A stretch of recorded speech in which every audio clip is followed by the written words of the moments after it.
you talked about the warnings that the president. How do you see the emergency Arab Islamic Summit in Doha and its role when it comes to de-escalating tensions in the region?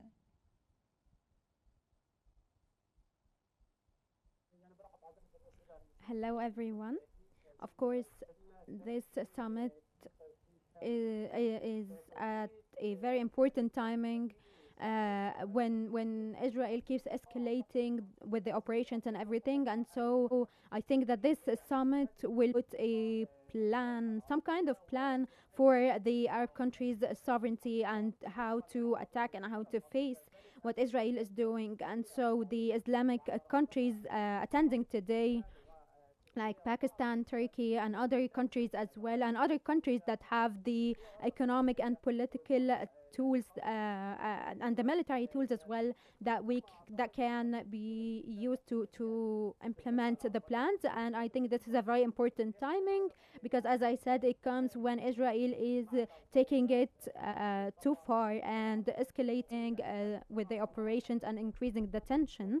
And so I think it is a very important summit. And from what I saw today from the speeches of the leaders, and on top of the list, the speech of the President Abdel Fattah al-Sisi, and they sent a message to Israel and to USA uh, that they hit Qatar, that was a mediator, and what the President Abdel Fattah al-Sisi said, he wants to reach stability and to reach a solution for the whole case, and he puts a red line to Israel's action. And so President Abdel Fattah al-Sisi's speech today, he wants to stop Israel from threatening the stability in the region, and they also talked about the agreements between Egypt and the Arab countries, and we are talking about stances from the other countries.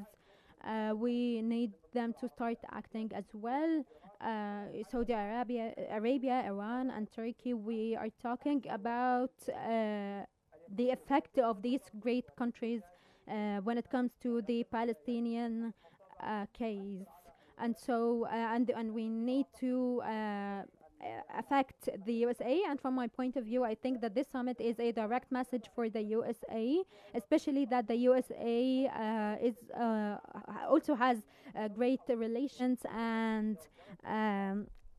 leverages with the countries. And so, and also they have that they have great relations, and if they start with the with the economic tools that the Arab countries have, maybe then we will get the USA to take actually take a stance, and we will reach a fruitful outcome. And so and then the USA will either put an end to what's happening or propose some solutions to reach a two-state solution, and or we will at least have some talks to reach good solutions or a good outcome. And they're the only one that can pressure the Israeli side that are now taking it further in Syria and in Lebanon. And so I think that this whole thing needs pressure, and the countries in the region they have control to stop Israel through the USA. Well, so given how the situation has escalated quite drastically with the strike on Doha, do you believe that this summit may somehow produce some sort of surprising recommendations regarding the current situation in the Middle East?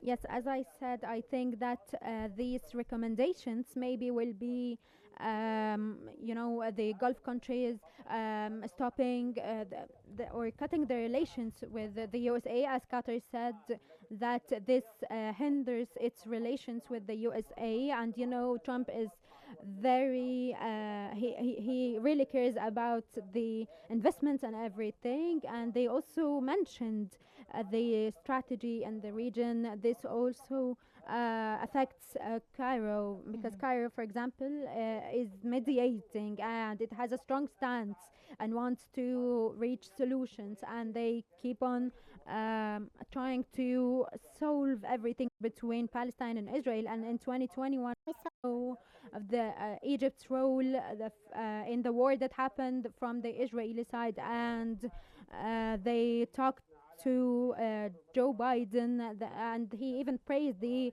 Egyptian stance and role. And so Egypt is very crucial, and its role is very, very important when it comes to this. And so we also can see what the Gulf countries will do with pressuring the USA, because they have, they have investments, they have benefits in the Gulf countries. As we know, Turkey has strong relations with the USA, and so using these pressure tools with the USA is expected. And also, the President Abdel Fattah al-Sisi talked and gave a speech about the importance of having some kind of Arab Islamic community. And so this also, I think that we will reach this if as an outcome.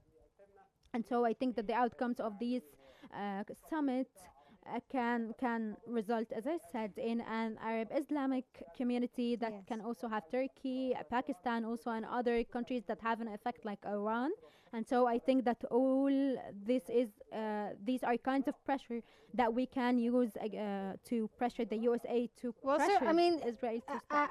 if I can cut you off there, like you said, that there may be tools now that are used basically to somehow pressure the Americans and the Israelis, economic sanctions and so forth. Do you think that if these tools are used, and Doha Summit recommends this may contribute to ending the war of aggression on Gaza?